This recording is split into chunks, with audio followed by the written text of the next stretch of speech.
La Fontaine, 400 ans, ce n'est pas une fable. Un podcast RCF avec les voix des jeunes diplômés de l'ENSAT, la grande école d'art dramatique. Je m'appelle François Charon, je suis comédien à l'ENSAT. Et donc j'ai choisi cette fable de La Fontaine qui s'appelle « L'homme qui court après la fortune et celui qui la trouve dans son lit ». J'ai choisi cette fable parce qu'on est à une période, on reprend un peu nos activités, on peut sortir de nouveau, etc. Il y a quelque chose qui se déploie un peu dans nos vies, on va dire, donc ça fait du bien. Et en même temps, moi, j'avoue, j'ai toujours eu un côté un peu flegmatique, on va dire, et j'affectionne beaucoup les temps comme ça où on peut s'autoriser à ne rien faire, en fait. Pour moi, c'était intéressant de raconter cette fable de La Fontaine qui finalement défend un petit peu l'idée d'être heureux en se reposant, en fait. À travers toutes les activités qu'on fait, tout ça, c'est bien aussi d'avoir des moments comme ça où on peut juste se retrouver, ne rien faire et puis être heureux avec ça, quoi. Voilà, c'est ce qui me plaisait dans cette fable. Qui ne court après la fortune ? Je voudrais être en lieu d'où je puisse aisément contempler la foule importune de ceux qui cherchent vainement cette fille du sort, de royaume en royaume, fidèles courtisans d'un volage fantôme. Quand ils sont près du bon moment, l'inconstante aussitôt à leurs désirs échappe. Pauvres gens, je les plains, car on a pour les fous plus de pitié que de courroux. Cet homme, disent-ils, était planteur de choux, et le voilà devenu pape. Ne le valons-nous pas ? Vous valez 100 fois mieux. Mais que vous sert votre mérite ? La fortune a-t-elle des yeux ? Et puis, la papauté vaut-elle ce qu'on quitte ? Le repos, trésor si précieux qu'on en faisait jadis le partage des dieux. Rarement la fortune à ses hôtes le laisse. Ne cherchez point cette déesse. Elle vous cherchera. Son sexe en use ainsi. Certains couples d'amis, en un bourg établi, possédaient quelques biens. L'un soupirait sans cesse pour la fortune. Il dit à l'autre un jour, « Si nous quittions notre séjour, vous savez que nul n'est prophète en son pays. Cherchons notre aventure ailleurs. » « Cherchez, dit l'autre ami. Pour moi, je ne souhaite ni climat, ni destin meilleur. Contentez-vous. Suivez votre humeur inquiète.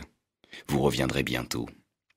Je fais vœu cependant de dormir en vous attendant. » L'ambitieux, ou si l'on veut, l'avare, s'en va par voie et par chemin.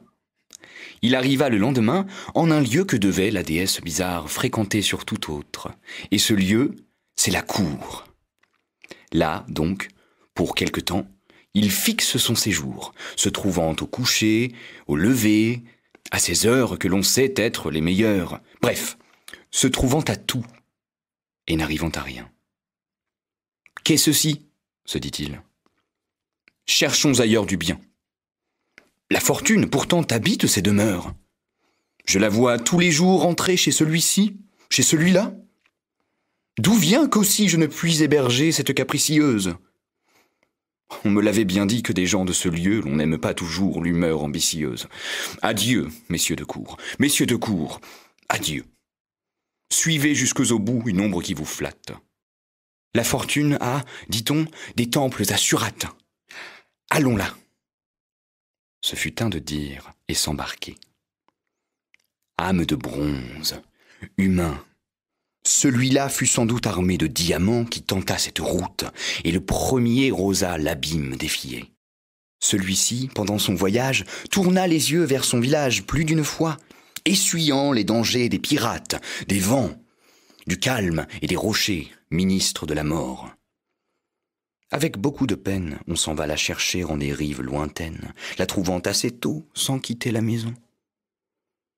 L'homme arrive au Mogol. On lui dit qu'au Japon, la fortune pour l'or distribuait ses grâces. Il y court. Les mères étaient lasses de le porter, et tout le fruit qu'il tira de ses longs voyages, ce fut cette leçon que donnent les sauvages. Demeure en ton pays, par la nature instruit. Le Japon ne fut pas plus heureux à cet homme que le Mogol l'avait été, ce qui lui fit conclure en somme qu'il avait à grand tort son village quitté. Il renonce aux courses ingrates, revient en son pays, voit de loin ses pénates, pleure de joie et dit « Heureux qui vit chez soi, de régler ses désirs faisant tout son emploi. » Il ne sait que par ouï-dire ce que c'est que la cour, la mer, et ton empire, fortune, qui nous fait passer devant les yeux des dignités et des biens que jusqu'au bout du monde on suit, sans que l'effet aux promesses réponde. Désormais, je ne bouge, et ferai 100 fois mieux. En raisonnant de cette sorte, et contre la fortune ayant pris ce conseil, il la trouve, assise à la porte de son ami, plongée dans un profond sommeil.